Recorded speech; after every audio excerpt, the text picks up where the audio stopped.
नमस्कार दोस्तों, उषा की आवाज़ चैनल में आप सभी का स्वागत है। हमारी आज की कहानी है माँ बाप के बाद बेटी का मायके में कोई मोल नहीं होता है। 2 बेटों के 4 बरस बाद जब एक बेटी का जन्म हुआ तो शशि भूषण जी पत्नी से बोले, सरोज, एक लक्ष्मी की कमी थी जो तुमने मुझे दे दी। उनकी माताजी भी कहती थी कि बेटी के आने से आंगन खिल उठा है। चंदा माता पिता की दुलारी थी तो भाइयों की लाडली। अशोक और आनंद स्कूल से आते ही उसके साथ खेलने के लिए आपस में झगड़ने लगते थे।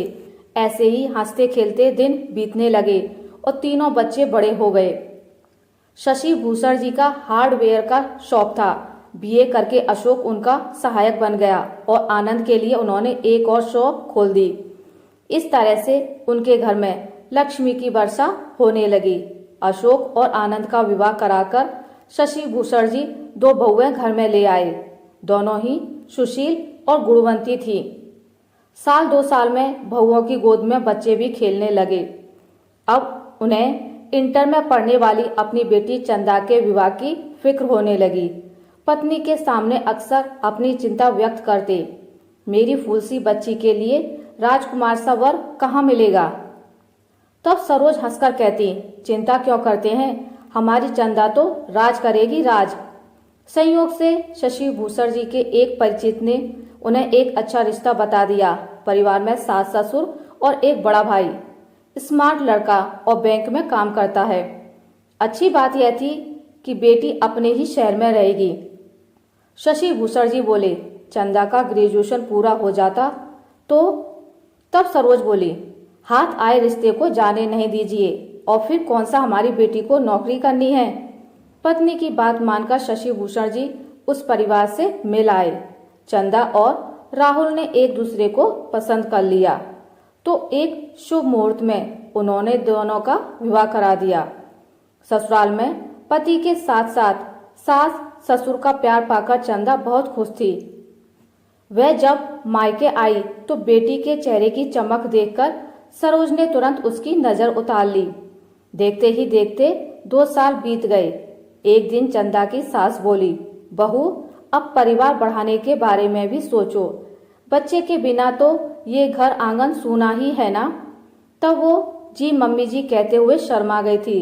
बैंक के काम से राहुल दिल्ली गया था। वापस आने पर वह एयरपोर्ट से घर आ रहा था कि उसकी कार का एक्सीडेंट हो गया और क्षण भर में चंदा की दुनिया उजड़ गई। पति के शव से लिपटकर रोती हुई कहती जा रही थी, आपके बिना कैसे जीऊंगी, मुझे भी अपने साथ ले जाते। रिश्तेदारों को तो मौका मिल गया था। दबी जबान से उसे अभागन और डायन कहने लगे थे। सास उस समय तो चुप रही, लेकिन कुछ समय बाद अपने जवान बेटे की मौत का कारण मानकर गाए बेगाए उसे प्रताड़ित करती रहती। चंदा की सूनी मांग देखकर उसके माता पिता का कलेजा मुंह को आ गया था। उसे अपने साथ ले जाना चाहा, लेकिन उसने मना कर दिया। कुछ दिनों बाद जब शशि भूषण जी बेटी से मिलने गए तो चंदा को सास द्वारा गालियां खाते देखा तो बेटी को अपने संग ले आए। मायके में भी विधवा बेटी को सुकून तो मिलता नहीं। पिता ने उसकी पढ़ाई फिर से शुरू करवानी चाहिए तो पत्नी के कहने पर भाइयों ने मना कर दिया। शशि भूषण जी बेटी के दुख का सदमा बर्दाश्त नहीं कर पाए और एक दिन पत्नी के हाथ में बेटी का हाथ देखकर हमेशा के लिए अपनी आंखें बंद कर ली। किसी के जाने से जीवन तो ठहरता नहीं। चंदा का जीवन भी चल रहा था। ससुर के जाने के बाद बहुओं ने अपने रंग दिखाने शुरू कर दिए। खुलकर तो नहीं कहती, लेकिन उनके हाव भाव से सरोज ने सब समझ लिया था। इसलिए चंदा को बोली कि भाभीियों के काम में हाथ बटा दिया कर। काम से शुरू की गई मदद धीरे धीरे उसकी जिम्मेदारी बन गई। कई बार माँ कहती थी कि बेटी इतना काम मत किया कर, तब वो हंसकर कहती, माँ, मेरी ही तो भाभियां हैं, मेरे भतीजे भतीजियां हैं, अपनों के लिए कुछ करने में कैसी थकावट। बेटी के इस भोलेपन पर सरोज मन ही मन कहती, हे ईश्वर, मेरी बेटी को शक्ति देना। एक दिन माँ ने भी चंदा का साथ छोड़ दिया। तब भाइयों ने कहा, हम है ना तेरे साथ, और चंदा वही साथ निभाती चली आ रही थी। उसकी दोनों भाभियां बन ठन कर घूमने जाती और वो उनकी रसोई और बच्चे संभालती। कुछ बिगड़ जाता तो उसे गालियां देने से भी नहीं चूकती, पर वो हंसकर टाल जाती कि अपने ही तो हैं।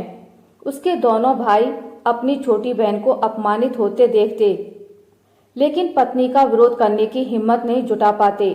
ऐसे ही दिन बीतते चले गए।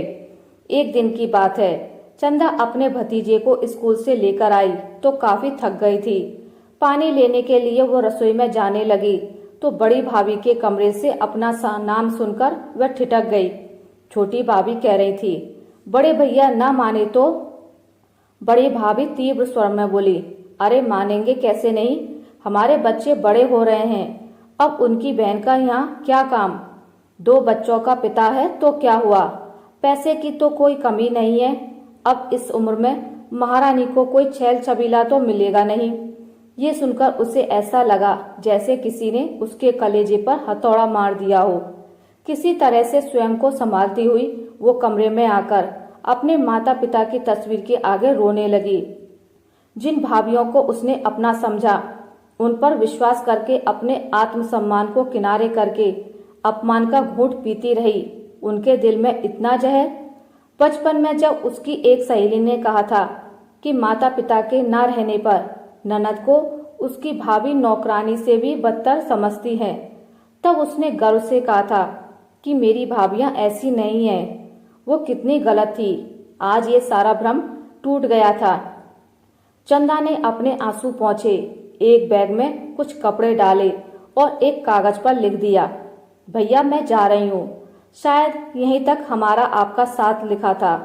कागज को माँ की तस्वीर के आगे रखकर वह सुबह निकल गई तो फिर मुड़कर नहीं देखा। सुबह भाभियों की आवाज पर जब चंदा नहीं दिखी तो अशोक कमरे में गया। पत्र पढ़कर उसकी आंखें नम हो गईं।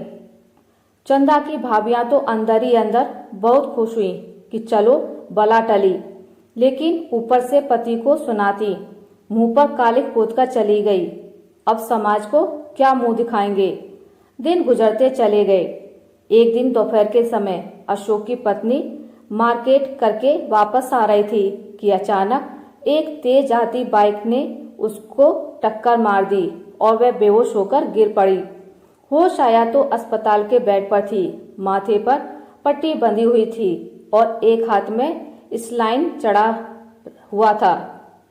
वो कुछ समझ पाती तभी अशोक घबराते हुए आए। पत्नी को सही सलामत देखकर उन्होंने पास खड़ी नर्स से पूछा कि ये सब कैसे हुआ, इन्हें यहाँ कौन लेकर आया था। तब नर्स ने बताया कि इनका एक्सीडेंट हो गया था। इनकी जान हमारी साथी एक नर्स ने ही बचाई है जो रूम नंबर 5 में रेस्ट कर रही है। रूम नंबर 5 में पहुंचकर अशोक चौंक गए। उनके मुंह से निकल पड़ा, चंदा तुमने अपनी भाभी की जान बचाई है, हमें माफ कर दो। कहते हुए अपनी बहन को गले लगाकर वो रोने लगे। रोते हुए चंदा बोली, घर से तो मैं मरने के लिए ही निकली थी भैया, लेकिन एक देवी ने मुझे बचा लिया। उन्होंने मुझे समझाया कि आत्महत्या करना कायरता है। वो मुझे अपने घर ले गईं, मुझे नर्सिंग की ट्रेनिंग दिलवाई और मुझे आत्मसम्मान के साथ जीना सिखाया। मैं अस्पताल से लौटकर अपने घर जा रही थी तो भीड़ देखकर रुक गई। बड़ी भाभी को बेहोश देखा तो यहाँ ले आई। नर्स से सच्चाई जानकर अशोक की पत्नी बहुत शर्मिंदा थी।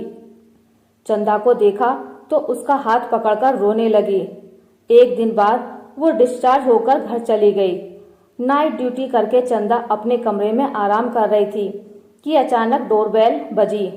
दरवाजा खोला तो सामने दोनों भाई भाभी खड़े थे। बड़ी भाभी उसका सामान बांधने लगी। छोटी भाभी उसका हाथ पकड़कर बोली, अपनी भाभी को माफ कर दो चंदा और घर चलो। चंदा ने मुस्कुराते हुए अपना हाथ अलग किया और बोली, भाभी माफी की तो कोई बात है ही नहीं, क्योंकि मैं तो किसी से भी नाराज नहीं हूँ। रही बात आपके साथ चलने की तो भाभी, अब यही मेरा घर है और इन मरीजों की सेवा से ही मुझे सुकून मिलता है। छोटी बहन होते हुए भी चंदा ने आज अपने भाइयों को एक बड़ा सबक दे दिया था। आशा करती हूँ आपको मेरी आज की कहानी अच्छी लगी होगी। अगर आपको मेरी कहानी अच्छी लगी है तो इसे लाइक करें, ज़्यादा से ज़्यादा शेयर करें और अगर आप मेरे चैनल पर नए हैं तो इसे सब्सक्राइब करना ना भूलें। मिलते हैं एक नई कहानी के साथ, तब तक के लिए नमस्कार।